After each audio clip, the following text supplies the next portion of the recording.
In 2001, Nintendo was beginning to launch their newly made console, the Nintendo GameCube. Alongside of it, Luigi's Mansion was one of the launch titles.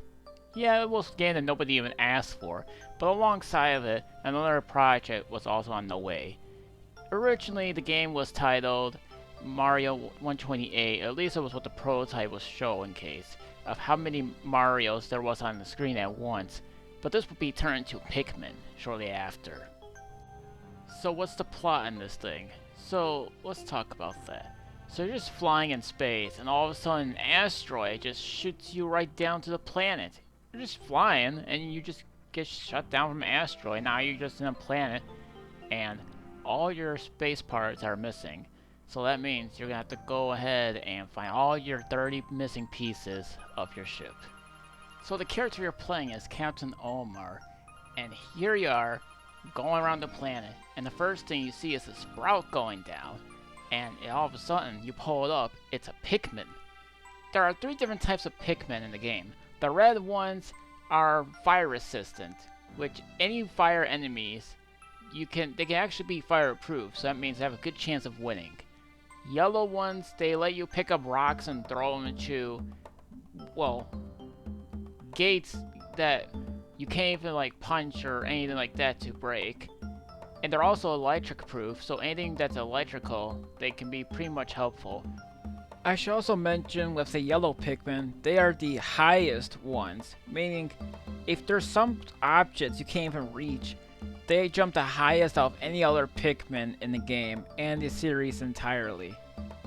And the blue ones are able to swim, so meaning if there's any water or some sort of little pond that's like in the way, you can bring your blue Pikmin over and they can deal with it no problem. This can even help you bring someone over to a bridge, have them like break up a part of the bridge, and then that way other Pikmin that are non-water related can actually go there. So there are quite a few places to explore, and you only have 30 days in order to get everything back to perfection. Because if you don't, then you'll get a bad ending. And you really don't want a bad ending. So the only way you're gonna have to do it is by gathering up these Pikmin, popularize them so they don't go extinct. Because if they go extinct, then the game's over, so that's another bad thing. And make sure you quickly know where everything is and how to get them. If you can't get it from a certain area, you're gonna have to come back later. That's all I can really tell you guys about that. There's usually around like 4 to 5 worlds for you guys to explore, and that's pretty much it. I think you'll have fun with this one. You can find these rocket parts, and each time you do, it'll tell you what you got, and then that's it. There is a final boss in the game, and yeah, he can be pretty tough, but he can be pretty easy once you know what you're doing. The game also got a Wii release with brand new controls, and then as of recently, a Nintendo Switch version. I have to say too, it also has some optional motion controls as well, so you can play like the Wii. So how do you populate your Pikmin, you're asking? Well, there's these circles that has numbers in it, and each number, it requires a certain amount of Pikmin for you guys to bring to the ships, and that's pretty much it.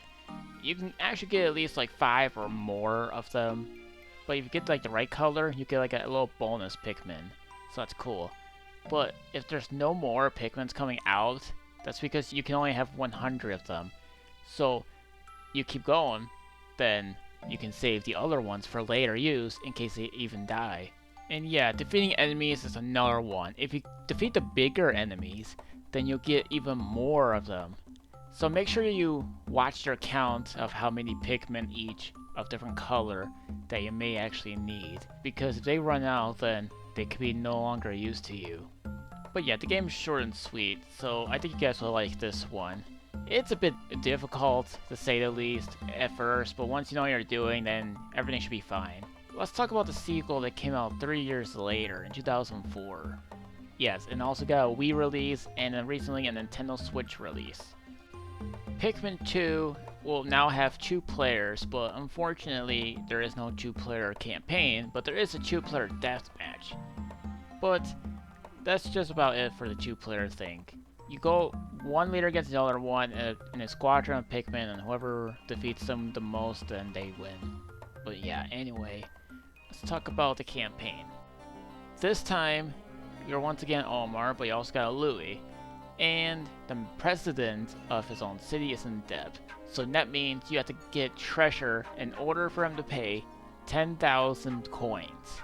Yep. All because Louie ate the golden carrots by accident. Because Louie has an eating disorder, which it says one of these logs. So you both go with each other, and the returning Pikmin are there. There's also new enemies as well.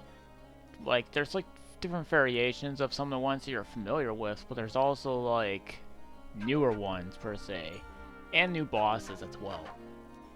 Now, there are two new Pikmin in the game, the purple one and the white one. The purple one are much stronger in combat, but they're all a lot slower in movement, but their strength when it comes to carrying certain items, like the treasure and that, they can actually be pretty good. They are 10 times the amount than any other Pikmin, because originally only one can carry a thing of one, but with 10 you can carry up, just use one Pikmin and use 10 as a strength. Because the more of the purple Pikmin you have, the big chances you can actually get some ones that requires like more than just like 20 or 40 or whatever. So they can be pretty rare to find. Along with the white ones, they are poison resistant, and they actually are pretty well good when it comes to sacrificing. And I say that because if an enemy eats them, then they're also poisoned, which is pretty good to say the least. I should also mention about the purple one too. If you land specifically on an enemy with the purple one, you can actually stun an enemy. Not a boss, unfortunately, but when it comes to actual enemies, you can actually stun them. And again, they do take a massive damage against enemies. So, like I was saying, you don't need to find any more spaceship parts. You're gonna have to find some treasure parts. Well, just treasure in general. With the treasure, you get lots of money. It really depends, like food, it could be a game system, or a NES accessory, or playing more other things. Originally, there were some copyrighted stuff in the game, like Duracell and 7-Up, but because of licensing issues with all that stuff, Nintendo recreated these around over 20 treasure for the HD re-release of the game. But despite that, a lot of people seem to really like it in terms of comments I've read. So at least they were pretty creative and makes it more realistic and believable that these things are actually real. The day cycle's still there, but I feel like the day and night cycle thing, it's just a little too quick compared to the original, but that's just me. So what's new about this is that they have underground levels. There's usually about 15 floors of when it comes to the dungeon crawling stuff, but it doesn't play like a dungeon crawling game, but it does have some sort of elements. Because you can actually go into the thing down, or you can just retreat going back to the surface. There's also a metal detector you guys can get early in the game, which will help you find treasure.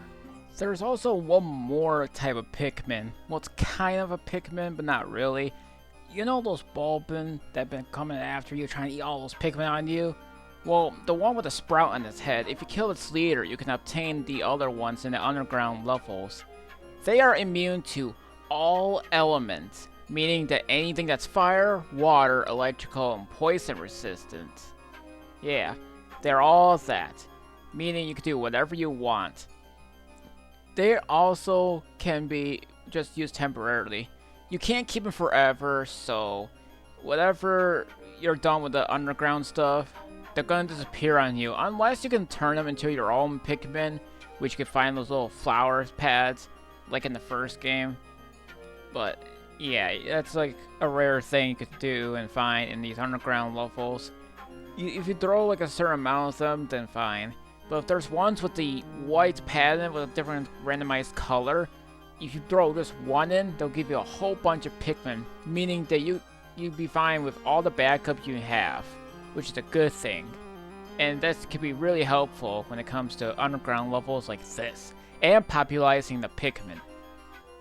But everyone's question might be, does the underground levels has an effect on the day and night cycle? Well, fortunately, no, it doesn't play an effect. You guys can go back there anytime, any place, if you guys miss any chests or anything else like that. Some floors will also have a retreat where if you see the water filling up in one of those pits, then you can actually leave the area if you really want to. But I don't know, that's up to you guys.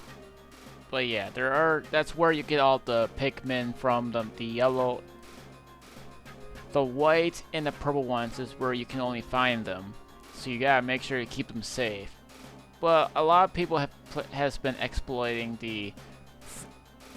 it's made like a shortcut of how you can get purple and white Pikmin from one level, and it can be pretty helpful if you guys are in trouble for looking for them. So, after getting an amount of treasure, you finally pay the debt. Now Louie is missing, so now you gotta go rescue his butt wherever he's at. Now if you guys are ever curious on what these creatures are, the game also has a thing called a Pikopedia, which actually showcases the enemies that you may have fought in the game, and they can show you what they do or they just tell you all about them. So if you guys are interested in the Pikmin franchise and you couldn't get the game because it's overly expensive on online retailers, the Nintendo Switch version is for you then. As a bundle, it's $50 as of right now. I know separately it's $60, but it's cheaper just to save you $10 just to get both games in a bundle. But I think you guys will find some kind of enjoyment out of both these games, so I'll see you guys whenever I do Pikmin 3 review.